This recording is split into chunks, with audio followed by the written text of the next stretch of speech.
Hey, good morning everybody. It's let's see, Saturday the 29th of June.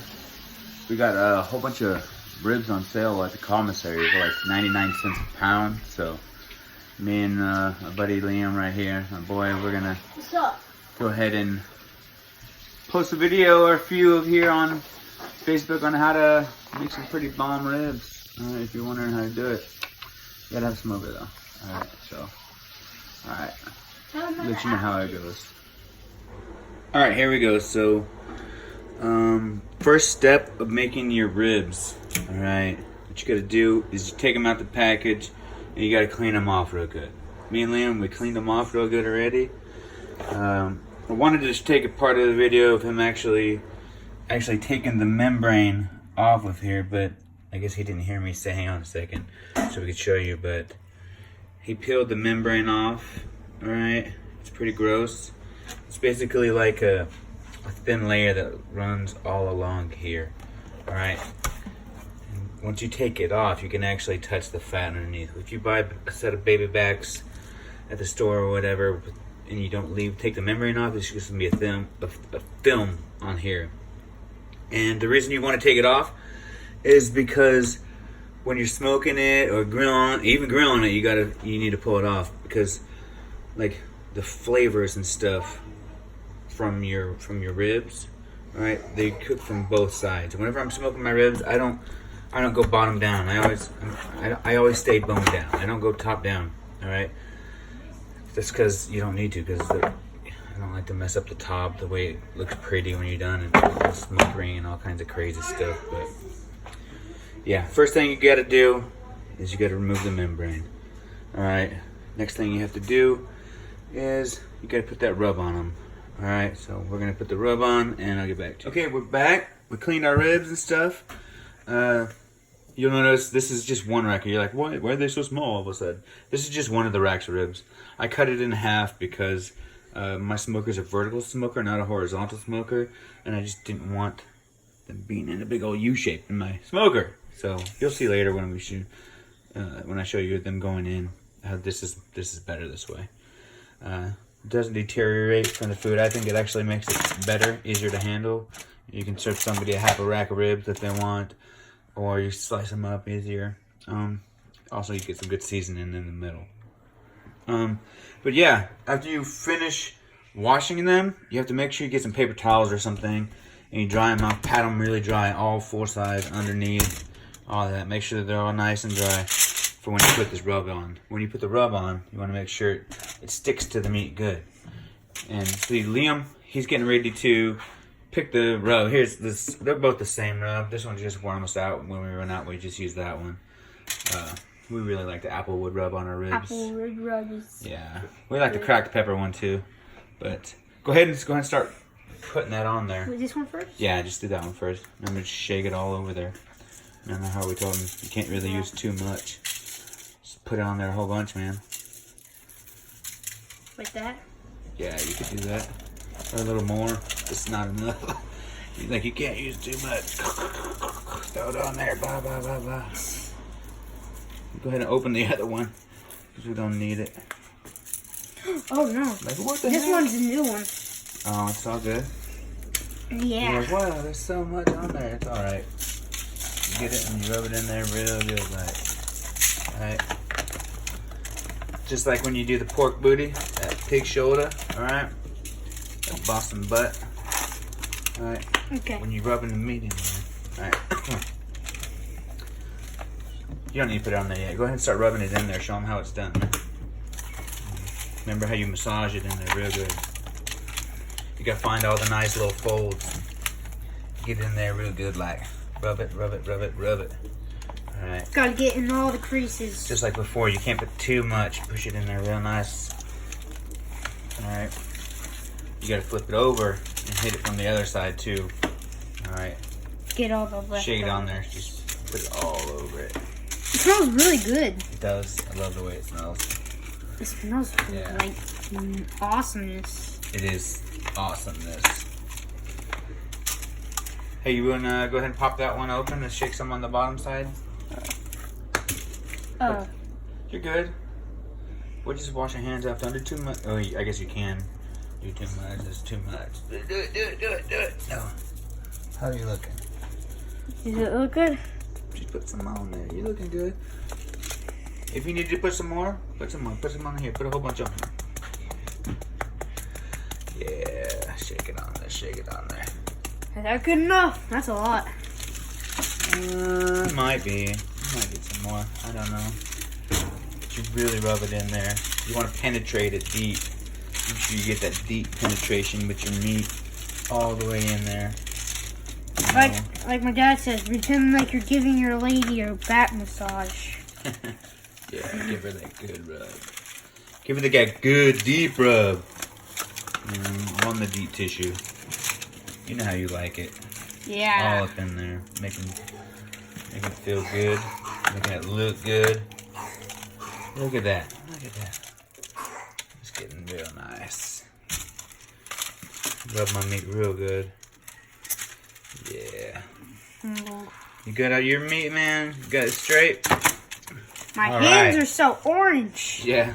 It's all good. Alright. Now, we still got a whole nother rack of ribs to do, but it's all good. Alright. I'll hit you guys back up in a little bit after we finish it up. Bye. Both racks of ribs are rubbed. I got it broken down into 1, 2, 3, 4 half racks. It's all rubbed deep and good like. Alright. So after I rub them, I like to actually, now that you penetrated it with your fingers and got it up in there deep, alright, you just let it marinate in there. Kind of just sit in itself for like a good 20 to 30 minutes before you put it on the smoke. I like the seasonings to get in there. That's one thing I always do.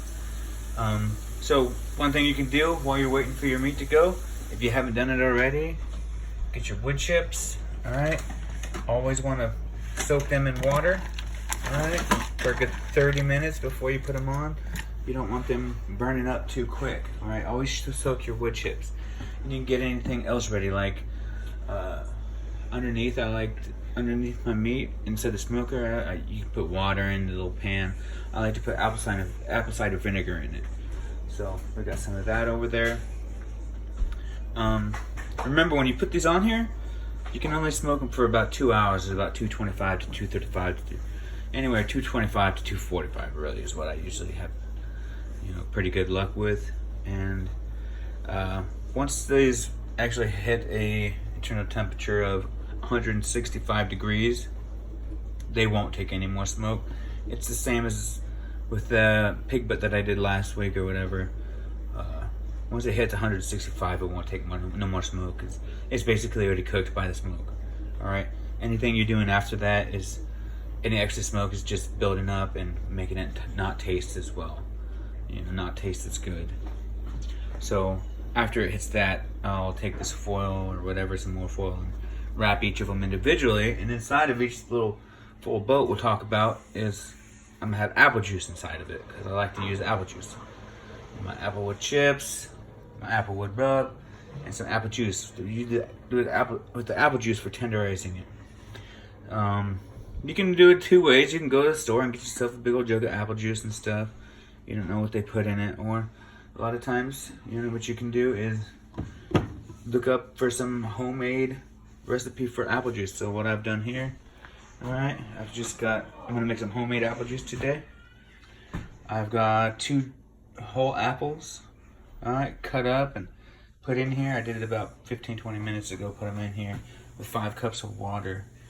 I'm gonna boil them, alright, until that water tastes like juicy. Alright, and then once that's done, I'm going to strain all the apple meat, if you will, out of it, and add a little bit of sugar to it to taste, and we'll go from there. And then we'll be able to have some homemade apple juice in there to go with it.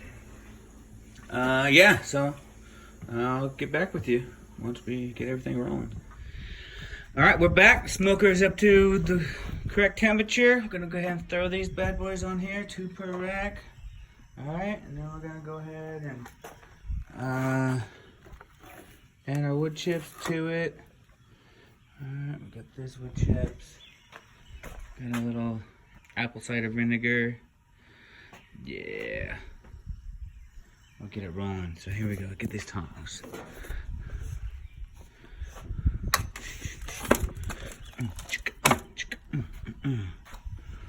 Here we go. Slide you there. You go with that one. Perfect. See, and that is why I had to cut them in half. I got 4 racks total that I can have in there, but see, that's the one drawback to my vertical smoker. I love this smoker so much. It does such a good job with everything. From ribs, obviously, pulled pork last week. I've smoked turkey in here. I've smoked chicken in here. Do some mean smoked salmon in here. Bologna, tenderloin. I picked up some bologna I'm gonna smoke in here. Probably tomorrow or something. I'll do a video on it too. But it sucks because it's falling apart. It's getting old. It's getting old, but We still use it. yeah, we still use it, and it does a really good job still. It's getting old. It's got its use out of it. This daggum Masterbuilt Pro. Do they even make those anymore? They make updated, better versions of it. Supposedly better. I don't know. Maybe I don't know worse. if they're better or not. But, you know. All right, we'll go ahead and throw these smoke chips in there. Smoke chips. All right. And we'll call it good. Alright. Let's start smoking in a minute. Alright, we'll hit you guys back up. Alright, we just got to maintain the correct temperature for about 2 hours till it hits 165. Temperature's going back up now. I got everything closed up. Alright, it's nice and slow. Cool. That's the thing, you gotta really monitor this, make sure it doesn't get too hot. When it gets too hot, it's cooking your ribs too fast. Alright, you don't want that. That's one good thing about electric smokers though. Electric smokers, you can set it and walk away. This smoker's a hybrid propane or charcoal you can use. It's easier to manage with the propane, and I think I actually get a better thing with the propane in this smoker specifically, but to each their own. But you got to make sure you manage that. You don't want to get it too hot too fast. You want to get 2 hours of smoke out of it. Alright, you want to get 2 hours of smoke. If you don't, then you're not getting quite enough. And you don't want the smoke to be too much either. You don't want the big billowing white clouds of smoke like you see some people do. It's too much smoke. You want just a little bit of smoke coming out. You know, that nice blue smoke. That's what you want. See, it's getting almost to the right temperature now. It's creeping up.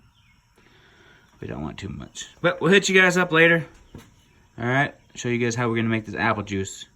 Here making the apple juice needed because we didn't have any store-bought, so we cut up some apples and fall in this recipe. It says, get these apples in here, boil it, alright, with 5 cups of water or so.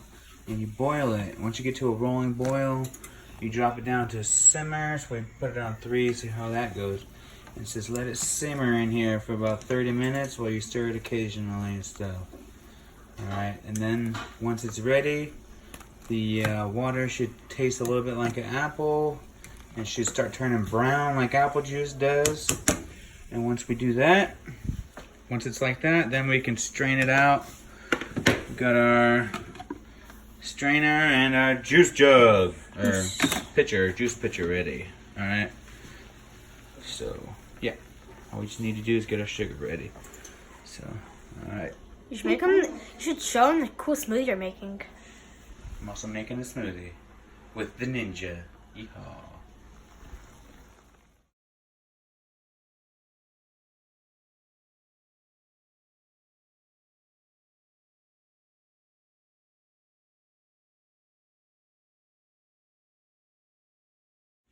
Alright, so we're done boiling and simmering the apples and stuff. We already used the strainer and strained them out into our pitcher.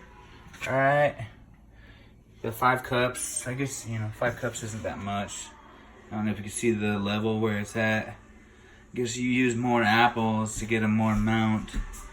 But, it's all good. we accomplished what we were doing. We ended up, after straining it, we're having this apple mush. I think we're gonna put some cinnamon sugar in there and make some applesauce with it too. But add about a 1/4 cup of sugar, white sugar to this, and that tastes like pretty legit apple juice, and it's homemade. So we're gonna use that for our ribs later, once it's time. Here, let's go. It's 1:38 p.m. It's getting ready to be time. Here, check on the meat. Oh, that's my car. It's running again. Yeah, my 97 Avalon. Don't be jealous. Hit me up if you want to buy it, all right? Let's see. Temperature. Oh, yeah, right where it needs to be. Just under 250. Could be a little cooler. There's a good amount of smoke coming out. Not that white smoke. Yeah. You see it there? Just a little bit. It's not billowing out. Yeah. Ooh. Bad boys look good. Looks like they're getting ready to be time. Might have to hit that thermometer. They're probably almost there. What time is it? Oh, it's almost 2. Yeah, they're about there. Let's get them a little more smoke real quick, and then I'll go get my thermometer. Next time you see him, I'll be wrapping them up. Alright, I just posted that last video and went back and hit these things with the thermometer. They were at about a 167, so at 165, they ain't gonna take no more smoke. They look pretty good. Took a piece off of one already, and it actually tastes freaking delicious. You could eat these right now if you wanted to. They're super good and tasty, but you know what we're gonna do is then take the next step and make it even tastier. Make them tastier, like my man says right here. Make them tastier. We gotta tenderize them. This is the tenderizing step. Take another 2 hours. So you see these foil strips we have here. All right, what we're gonna do, all right, each one of these things, you know, if it was a whole rack, I'd do it like in a whole rack, but this is just half racks, like I showed you. So this 1/2 rack, put it here, all right? So basically the concept of this is almost to make like a foil boat. I had a big, large piece of foil each. See, if you notice, each of these is double wrapped just in case one of the rib bones pokes through. I had, from experience, I've always learned to just go ahead and double it. Save yourself the heartache in case you accidentally pierce the foil and juice starts leaking out all over the place, all right? Oh, Liam, can you go ahead and get the juice out the fridge that we made? Oh, yeah. The homemade apple juice that we made. Yeah. Oh, I thought it was going to be heavier. Yeah, it's not that much. Also, let's grab this. Rub a little bit. We just put a little bit more rub on top whenever we're doing this. The concept here, alright, is kind of make a boat. Hey, Liam, can you like just hold it right there? Yeah, sure. Alright. So we're gonna basically just create a boat with this foil. That way, we're gonna pour some apple juice in there. The apple juice, the acid or whatever in there helps tenderize it. And remember the first video I showed where we had pulled the membrane off of there. This is the key thing. A lot of people, like, they'll flip the ribs upside down to do it the other way. Well, this way, we pulled the membrane off there, off the bottom. So actually, you don't need to flip it upside down anymore, because since we flipped the membrane, or clipped the membrane off, that makes us actually be able to, the juices and stuff rise up through the bottom, basically, and tenderize it. Sprinkle a little bit more rub on there. And then just get a little bit of your apple juice on there. We just made this apple juice from homemade. Alright, give a nice little bit in there. Alright, you can see that? Alright. See that in there? And then I'll go ahead and close these in. You see it squishing up there? Oh man, and we're gonna seal it in here. Alright, there ain't going nowhere. Bye. Bye-bye, Ruby Poo. Alright. Seal it in here. Nice and good, like. This is gonna make it to where as it's getting cooked, right? more, or tenderize, if you will. It's getting cooked. The steam in there from the juice and the excess fat from the rib is just gonna stay in there in this package and just like make it more and more and more tender. Here in about 2 hours or so, after we put it back in for 2 hours, you just be able to slide bone right out, and then just it's gonna be super awesome. So like you could just slide the bones out. Yeah, perfectly. And then you could eat them then too, but we like to take it a step further. Yeah. All right, which we'll show you guys later. You can't do too much. Yeah, can't do too much. So, like I said, here we go again. Plop this little half rack right here on a double pane. Sprinkle some of this little love on there. Did you put apple in that one? Yeah, I did. Oh, I didn't see that. I did. And then, see, a lot of people think that you need to go back out there and finish it on the smoker, right?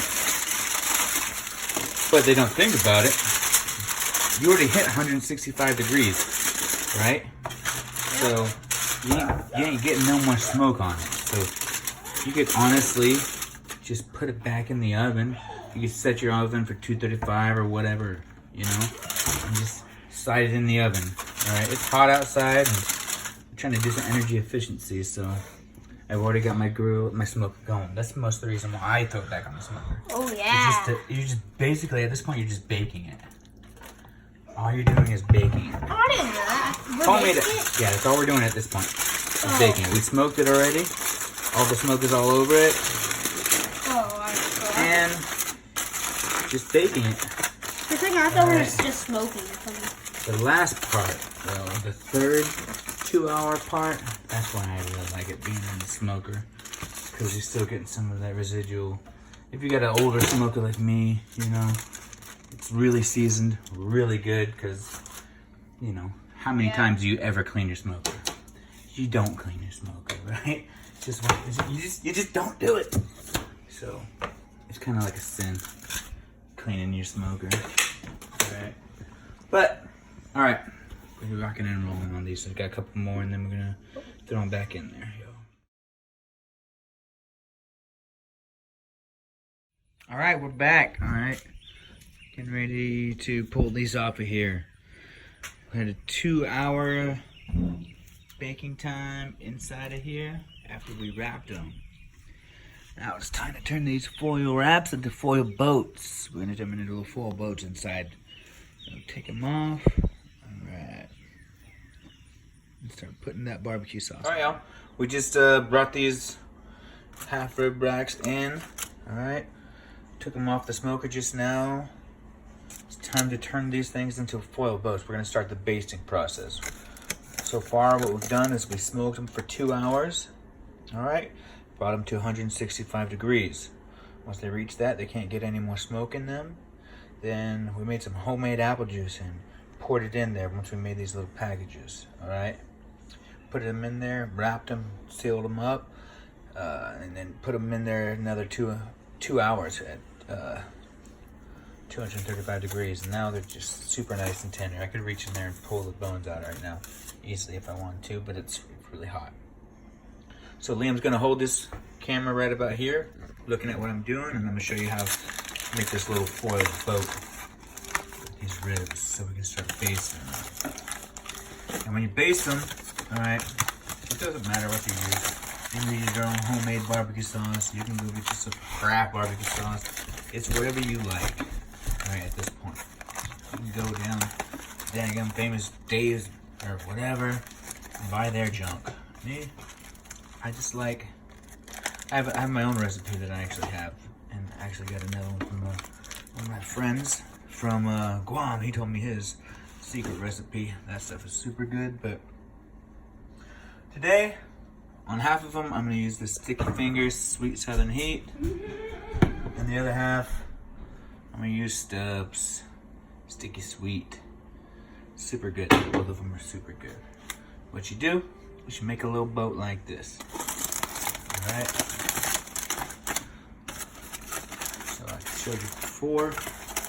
Open up your foil package, pick it up, drain the excess juice off into your little dish or whatever. You can put it down the drain, I guess. I don't like to put it down the drain because It's all that oil and fat going down the drain.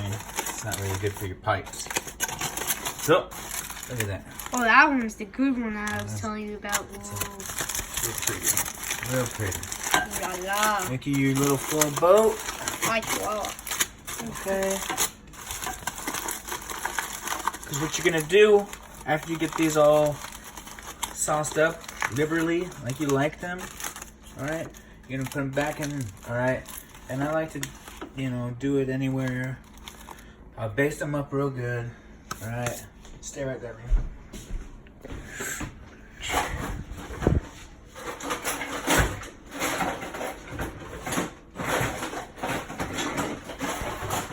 Ya listo.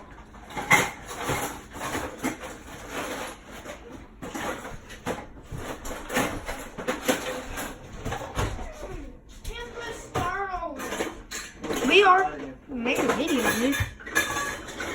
There's levers. Alright, baste them up real good, and then I'll cook them in there for a good, 30 to 40 minutes each time. Pour this on there nice and good. Ooh. And the key to this, you don't have to do this, right? They're ready to eat. You can just let them set and then slice them if you want to, like this. Or, I like to do this mostly because, like, the way they look, and it gives them some extra flavor. When you do this a few times, it's gonna give them a really nice mahogany look on them. They're really red and really, really pretty Makes to them look look at. good. So, look good and taste good too. So, You can almost smell the aroma. you can smell it. Anyways, I'm gonna do this, and I'm gonna just stick them back in there and baste them a few more times. All right, here we are. We after we pulled the ribs out of the smoker and made little boats out of them, I decided to throw them in the oven and start doing them in the oven. I had them set at 240 for the basting part to show you guys exactly that you did not need to do them in the smoker anymore, because actually once you hit enough smoke, all they're doing is baking. Show you how pretty they look. I mean, look at that beautiful mahogany color that came out. Dad, this should be our another. Alright, This should look be. at those ribs. Dad, this is another food on the menu. Can we put this food on the menu when we grow up? Yeah, we can do that. This is so When good. we start a food truck. Rib broth soup. He was like the apple juice that I poured into that. He's like, oh, it tastes like soup. I tried it. It's actually pretty good. It's weird. It's really weird. But hey. This we're gonna put on our Yeah. menu when we grow up. Yeah, rib broth. Nummy rib broth. Look at those ribs. The spicy ones. I call and then spicy. Not spicy ones. Who does not like spicy? Those bad guys. Let's see. I wonder. Oh man, wow. Look at that. It's just all soft, tender. Woo! They're really hot. You saw me pull them out the oven. Boop, boop, boop, boop. Alright, I'm gonna let them set for a good 10 to 15 minutes or so. And then I'm gonna slice them up.